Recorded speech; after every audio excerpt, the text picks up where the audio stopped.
Everything is Fine to the Good Place book tag created by yours truly and Caitlin from BookChats.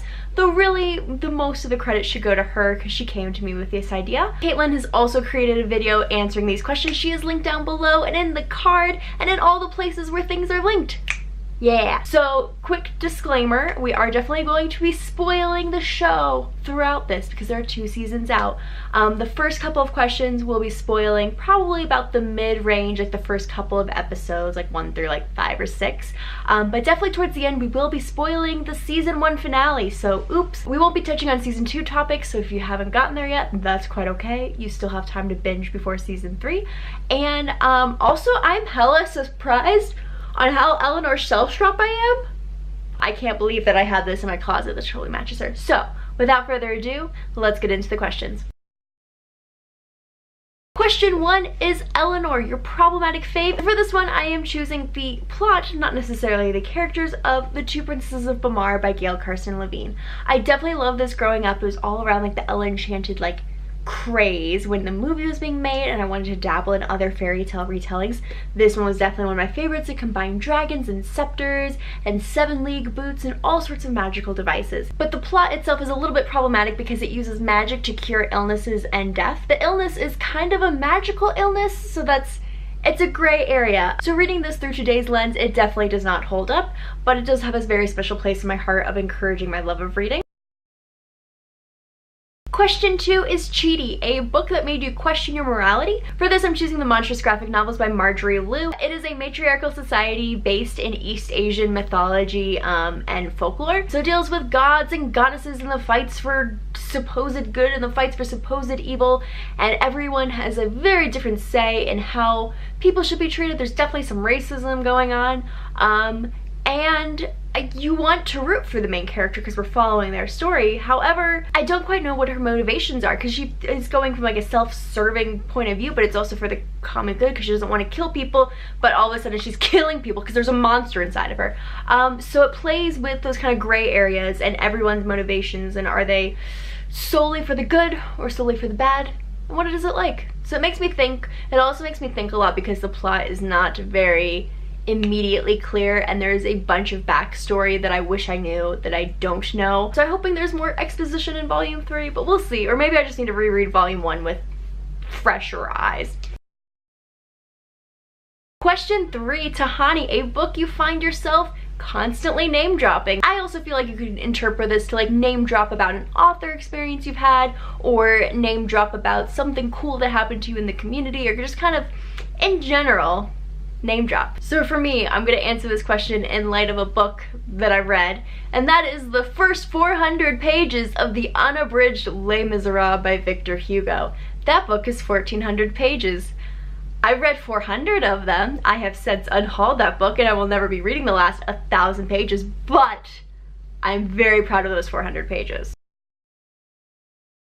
Question 4, Jason, a book you love because it has zero pretension. I'm going to be choosing You Go First by Erin and Trotta Kelly, and while trying to pick this book, I realized that all the books I wanted to pick were middle grade books, and in particular, middle grade books that later went on to win the Newbery Medal. Not just like the Newbery Honor, like the actual medal. I was considering Holes by Louis Sachar, I was considering The Tale of Despereaux by Kate DiCamillo, and I'm wondering if like I just wasn't aware of the pretension around these books, or like the community of like the Newbery committee voting on these books at the time, because I was in middle school.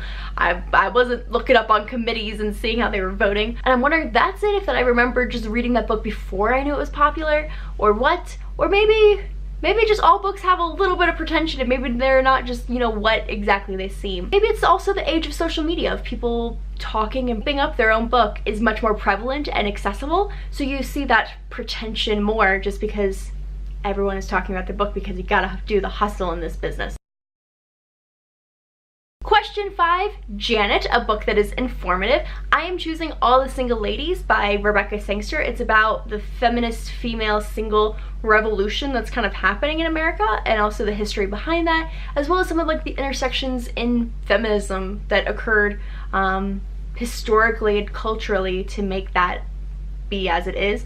I did the audiobook and I'd be much more interested to read the physical book in the coming years because I feel like there was a lot of really great data and footnotes that I might have missed out on, but the audio is pretty good. Now we are getting into the questions that may spoil you for the last couple of episodes in season 1, so if you haven't finished season 1, goodbye! Question 6, Michael, a book that is struggling to figure out what it is. I'm choosing Sociable by Rebecca Harrington. This book is about working at a tech startup company and creating viral content. Reading the blurb reminded me a lot of BuzzFeed. I was like, oh cool, working in New York City and writing in journalism and the field and industry. However, it jumps between satire and satire-like commentary about techies and journalists and like even millennials of like the vibe in New York City, to a more jaded point of view, to are you taking it at face value or not? Like, are you supposed to believe these characters? Are you supposed to root for them or not? And it just did a lot of different things, and about kind of like the hierarchy and the value of the written word and how you view yourself. So there was a lot of things kind of going on. I overall did enjoy this book, but that's because I liked how it was like very unclear and very vague about like how you're supposed to feel about the characters and the plot. So somebody who wants a little bit more like straightforward story may not enjoy this. I don't know how to feel about you, but you're pretty, so you're staying on my shelf. The next question I came up with, and I was so excited about this, I was like, I know it's all character based, however, we need to have a question about this because otherwise, what's the point? And that's Fro Yo, a book you thought you would like but ended up being just okay. And so for me, that was The Bear and the Nightingale by Catherine Arden. I thought I would really enjoy this fairy tale retelling in the snow in Russia with the warm fire and the love and the things, and it sucked. It was terrible. Like, what the fork, man? It just was so bad. The first, I'd say 75% of the first book, The Bear and the Nightingale, is exposition, when like you maybe needed maybe 50%. Maybe 30% of the book to explain her growing up before you got to actual plot-based situations of things happening to her in her adult life. So all the cool stuff I was looking forward to didn't happen till the last, you know, 20% of the book. Like, why did I even bother? I really thought I would like that book, and it wasn't even okay, it was just, ugh. And maybe that's something about me. Maybe I need to be more discerning in my retellings because I do enjoy a good retelling. And maybe I don't enjoy all of retellings. Maybe it's a step in my journey of discovering something about myself as a reader.